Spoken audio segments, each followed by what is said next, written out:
Alright guys, I am back with my review of this week's WWE Monday Night Raw for November 4th, 2013. I know this video is very late. I've just been extremely busy.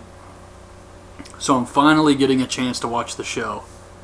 And this one starts off with CM Punk, who comes out and he's got this hairstyle where it's like pointed in the middle. And I don't know if he's trying to do a Misfits Devil Lock or he just wet his hair down. But that's what it looked like to me, is a Devil Lock. And being a big Punk fan, I assume that's what he was going for here. So hopefully that explains what the hell was up with CM Punk's hair. I know some people thought it was really weird. But yeah, just Google Misfits Devil Lock and you'll see exactly what I'm talking about. But anyways, his opponent is Luke Harper.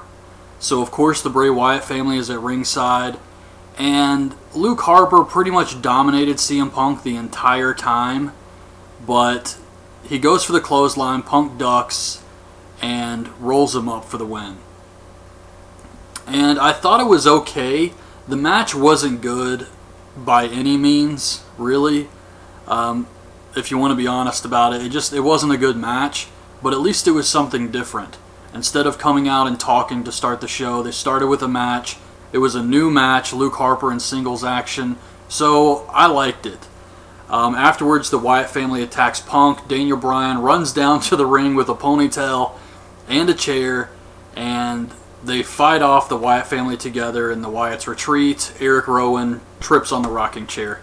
That was pretty much the start of the show, and now they're advertising that the fans can vote for Randy Orton's opponent. And you got Dolph Ziggler, Biggie Langston, and The Miz. And I think this is really cool because it could be any of those guys. I mean, I doubt it's going to be Miz, but it's probably going to be Ziggler, but it could also be Big E. I mean, they've been pushing him lately, so who knows? But I like that. It's not one of those polls where it's so obvious like the Shawn Michaels one, but yeah, later on it's probably going to be Orton versus Ziggler. That's what I'm calling right now. So Punk cuts a promo saying he expected the Wyatt family to interfere, but he's not the only one who has a problem with the Wyatt family. Then we get a phone call from Paul Heyman. He's talking about what CM Punk did to him. He starts crying and then hangs up. It was a huge waste of time. Backstage, Ryback hits Hornswoggle with a cupcake. Santino and Khali come up to defend Hornswoggle. And this leads to Ryback versus the Great Khali. I have no idea who thought this is a good idea. It's like they're setting Ryback up to fail at this point. But the match, I mean, obviously this was a shitty match. But if you have Khali and Ryback, you would expect it to be worse than it was, I guess you could say. But yeah, Ryback is a better wrestler than Khali, at least. And he proved that here. He wins with a clothesline, and then he throws Santino into the barricade. So that was it for the match. But yeah, I mean, you would expect that match to be a lot worse than it was. And the only positive thing is Ryback he's better than Khali. Honestly, I'm trying to sit and think, who is a worse wrestler than the Great Khali? And I'm actually having trouble coming up with people. The only people I can come up with are the Giant Gonzalez, that Survivor chick from TNA Victory Road 2009, Jay Leno, Dennis Rodman, maybe some people like that. But then I was thinking about it, and even those people can move around the ring and take bumps. I mean, not so much Giant Gonzalez, but he was at least more agile than the fucking Great Khali. I don't know if anybody is a worse wrestler than the Great Khali. I mean, at this point, he can't move or take bumps. What can he do besides this? It's really sad. I mean, he can take bumps, but even in the match with Ryback, he was stumbling around just trying to do a karate chop. He almost trips and falls to the fucking mat. So yeah, I mean, he'll take bumps, but it does not look pretty. Alberto Del Rio versus Kofi Kingston. This was okay. Del Rio wins with the arm breaker. I just didn't care. Who thought Kofi had a chance of winning this match? I mean, Kofi does nothing for me at this point. Maybe, I mean, every once in a while you get some good matches out of him. He may get another Intercontinental title run or a U.S. title run or maybe a tag title run, but that's about it. I mean, he's definitely a mid-card guy. Then we get a video showing Big Show's lawsuit against the WWE. And this fucking thing actually says Big Show versus WWE. It doesn't even use his real name. It says Big Show. And it's also really stupid because why in the hell would WWE play this on their television show? This makes no sense. I hope this is over very soon. Randy Orton comes out to find out who his mystery opponent's going to be. And he cuts a promo before Lawler tells us. And he says that all the women fantasize about waking up next to him. All the men wish they could be him. And it was okay. It wasn't a bad promo. And then we find out his opponent is Biggie Langston.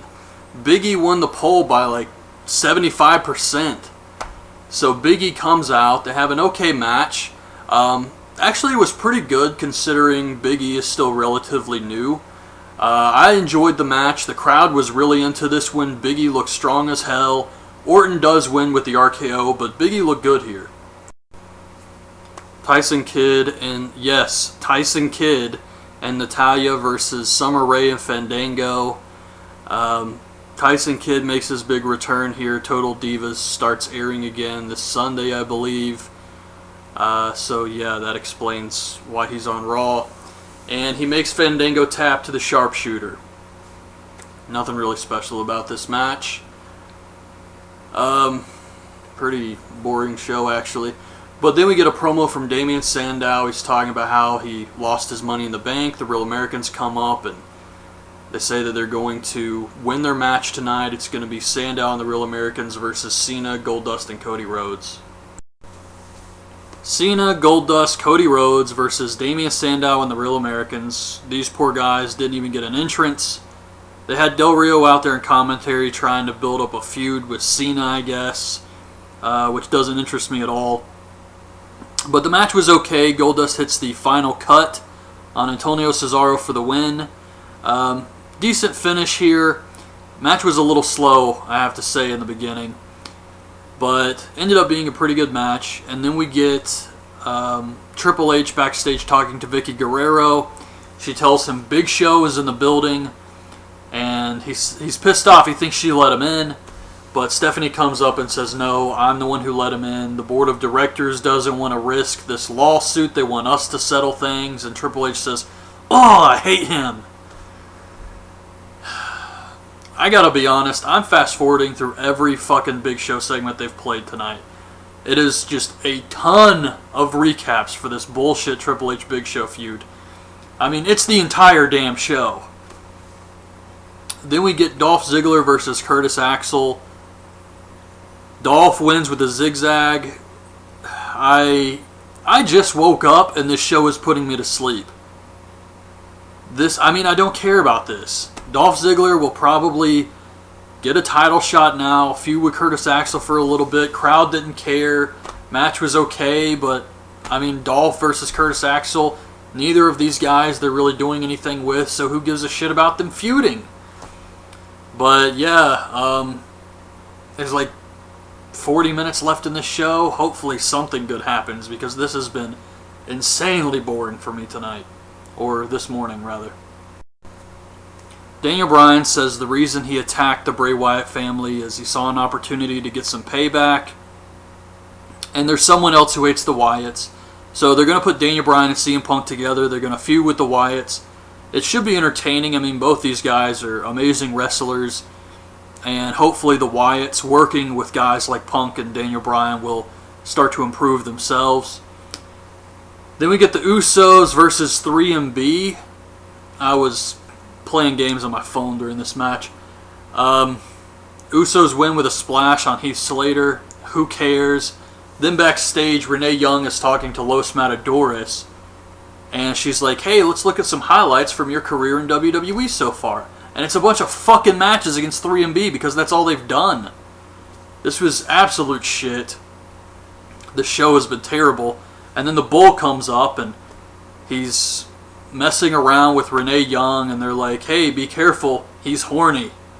What we mean is he may horn your knees. Garbage. The next match, probably the last match on the show, is the Bella Twins and Eva Marie versus Oksana, Tamina, and AJ. And almost immediately, AJ reaches to tag in Tamina, and right in front of the camera, she says, we're going home. This is just... oh my god. This whole thing was just terrible. So, if you don't know, which I'm sure you do if you're watching these videos, that just means we're going to the finish. Match is ending. We're wrapping it up now.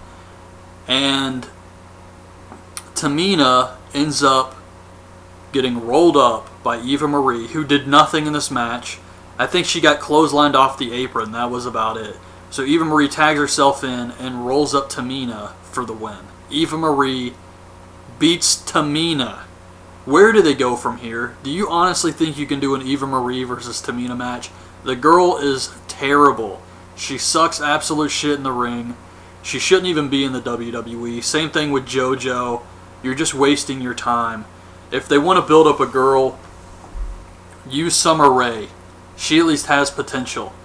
And they have kind of been using her more. But Eva Marie, it's not going to work. It's never going to work.